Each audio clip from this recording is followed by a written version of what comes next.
Eu tenho algo a dizer para você no livro de Gênesis. Gênesis capítulo 2 e o verso é o número 8.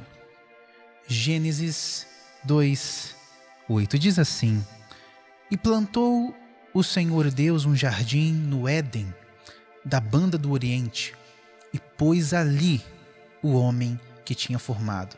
Grife essa palavra: e pôs ali o homem que tinha formado.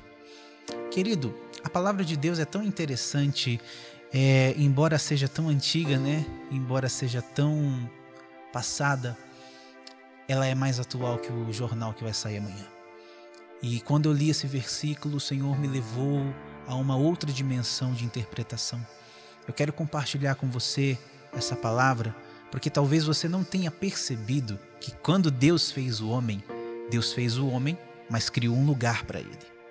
Deus fez o homem, mas não fez o homem e colocou em qualquer lugar. Não fez o homem e colocou em um lugar aleatório. Não, ele fez um lugar especial para o homem. E este lugar se chamava Jardim do Éden. Jardim do Éden, Éden significa paraíso. Ou seja, além de Deus fazer um lugar para o homem, Deus não fez qualquer lugar para o homem. Deus fez um paraíso, querido. Agora vamos imaginar, para entender essa palavra, se Deus tivesse colocado um homem em um lugar aleatório, por exemplo. E se Deus tivesse criado o homem e colocado o homem num deserto? Este homem não sobreviveria ali. Ele não ia ter capacidade, a destreza de sobrevivência, ele não ia saber o que fazer, sendo que quando Deus fez o homem no jardim, ele instruiu o homem, Deus colocou o homem numa terra boa, numa terra onde tinha frutos, ele poderia escolher o que quisesse. E no deserto? E se Deus colocasse esse homem no deserto, o que ele ia comer, aonde ele ia dormir, como iria se abrigar? O deserto não é um lugar para o ser humano ficar, ainda mais naquelas condições. Ei, querido, imagina se Deus colocasse esse homem no meio da neve. O que seria dele? Desagasalhado no frio, sem o que comer, sem o que fazer. Ele não sobreviveria naquele lugar. Deus fez o homem e preparou um lugar para ele. Agora entra a palavra. É necessário que nós tenhamos mais gratidão a Deus, porque o que fez o homem sair do jardim do Éden foi a sua desobediência a Deus, promovida pelo discurso fajuto e mentiroso da serpente. Olha o que a serpente diz para ele: certamente não morrerás. O primeiro alvo é a sua esposa Eva. O que Deus havia dito para Eva e Adão: se comeres deste fruto, certamente morrerás. Mas a serpente agora distorce o discurso e fala: certamente não morrerás. Se você comer desse fruto, você vai ser como Deus, você vai saber o bem e o mal. Ei, querido, o discurso da serpente era um discurso mentiroso que induzia e subentendia que aquele lugar que Deus havia feito para Adão e Eva não era um lugar tão interessante assim, que haviam coisas muito mais interessantes, que haviam coisas que eles não sabiam, que haviam mistérios que eles não conheciam. O mundo era grande mesmo, tinha tanta coisa para explorar. O que será que havia por trás daquele jardim? O que será que havia por trás daquele lugar em que Deus havia preparado? Eles sentiram um desejo de saber mais, de ter o conhecimento pleno de Deus, de saber o que havia lá fora, de conhecer coisas que não eram necessárias conhecer. Ei, a vida espiritual daquele que está começando a vida com Deus é como a vida de um adolescente rebelde.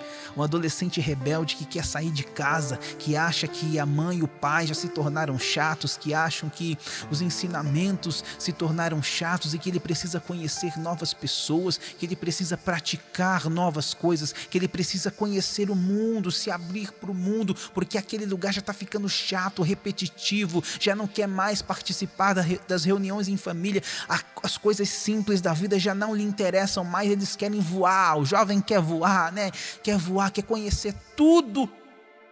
Quando na verdade o nosso lar Os nossos valores, a palavra de Deus é o paraíso na terra, querido. Porque a Bíblia diz, em Salmos número 1 em diante: bem-aventurado é o varão que não anda segundo o conselho dos ímpios, nem se detém no caminho dos pecadores, nem se assenta na roda dos escarnecedores. Antes tem o seu prazer na lei do Senhor, e na sua lei medita dia e noite. Por quê? Aí que está a chave da resposta. Pois será como árvore plantada junto a ribeiros de águas. Preste atenção nessa parte. Junto a ribeiros de águas, ou seja, conforme você obedece, pratica, medita a palavra de Deus, Ele te coloca em um lugar onde você vai ter tudo o que você precisa. E ainda que você enfrente as crises, as necessidades da vida, Deus não vai permitir com que falte nada para você. Deus não vai permitir que a solidão bata a sua porta, porque Ele sempre vai estar com você. Lembra de Adão e Eva? Todos os dias, na viração do dia, o Senhor descia no jardim para fazer companhia, para ter comunhão. E no deserto, se Adão fosse morar no deserto, se Deus tivesse colocado Adão no deserto, ele teria comunhão com Deus. Se Deus tivesse colocado Adão no meio da neve, no meio da tempestade, ou em outro ambiente aleatório e inóspito, ele teria comunhão com Deus, a mesma comunhão que ele teve no jardim. Além de desfrutar da comunhão com Deus, ele desfrutava de um jardim, querido, de um lugar maravilhoso, de um lugar onde ele tinha os alimentos, os melhores alimentos. Mas Deus mandou só fazer uma coisa: não comer do fruto. Este lugar de obediência que eu estou falando para aplicar nos nossos dias não é um lugar literal. Querido, deixa eu dizer uma coisa: conforme você obedece à palavra de Deus, é como se um jardim fosse criado em sua volta. A palavra de Deus diz que todas as coisas cooperam juntamente para o bem daqueles que amam a Deus. Aqui o amar a Deus não é dizer Senhor, eu te amo, não. O amar a Deus é obedecer, querido, é obediência. Quando nós obedecemos a Deus, nós temos sucesso na nossa vida. E o sucesso que eu falo não é alcançar os melhores palcos do mundo. O sucesso que eu falo não é alcançar os holofortes do mundo. Sabe o que é sucesso de verdade? É ter uma família bem estruturada na palavra de Deus. O que é sucesso de verdade é ter um encontro com Deus, é ter a certeza da sua salvação e saber que um dia, em um piscar de olhos, nós seremos arrebatados e nós estaremos com Ele, que é o principal, querido. Desfrutar da comunhão com Deus. Ei, querido, deixa eu te dizer uma coisa: ainda que pareça que este lugar em que você está, principalmente jovens que me ouvem agora, ainda que pareça que a sua casa é chata, que o seu pai é chato, que sua mãe é chata, que a sua igreja é chata, querido, você já está no paraíso e não entendeu ainda. O que Adão e Eva não entenderam é que no discurso da serpente ela dizia sobre coisas melhores, mas o que eles não entenderam, não caiu a ficha, é que eles já eram parecidos com o Senhor. Eles não precisavam comer daquele fruto para parecer com Deus. Eles não precisavam ir em outros lugares para conhecer novas coisas, para serem felizes, porque Deus fez o homem e pôs ele num jardim. Aquele jardim se chamava paraíso. Deus fez o homem e pôs ele no paraíso. Se Deus te colocou neste lugar, é porque Ele tem um plano na sua vida, é porque Ele tem um plano através dessa situação, dessa adversidade. E talvez o caminho seja um caminho de dor, um caminho de aflição, mas Ele vai te conduzir a um caminho de vitória. Todos nós sabemos que José foi governador do Egito, mas antes de ser governador, ele foi vendido pelos seus irmãos, ele foi jogado numa cisterna, ele foi acusado de um crime que não cometeu. Tudo isso é ruim, coisa ruim atrás de coisa ruim, mas o final disso foi bênção, o final disso foi vitória, o final disso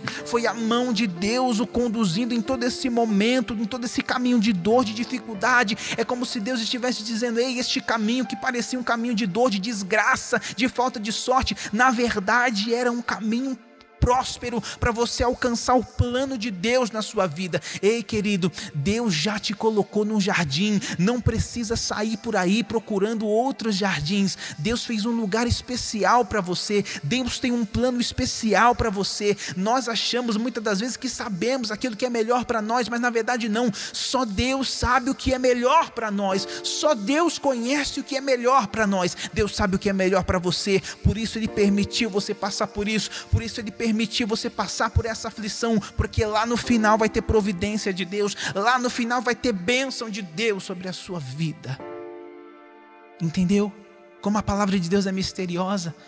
E pôs ali o homem que tinha formado. Ali aonde? Não em qualquer lugar. Deus não tem qualquer coisa para você. Deus não tem qualquer coisa. Pôs ali o homem que tinha formado. Ali aonde? No jardim do Éden, que significa paraíso, querido. Deus tem o melhor para mim e para você. É por isso que vale a pena obedecer ao Senhor.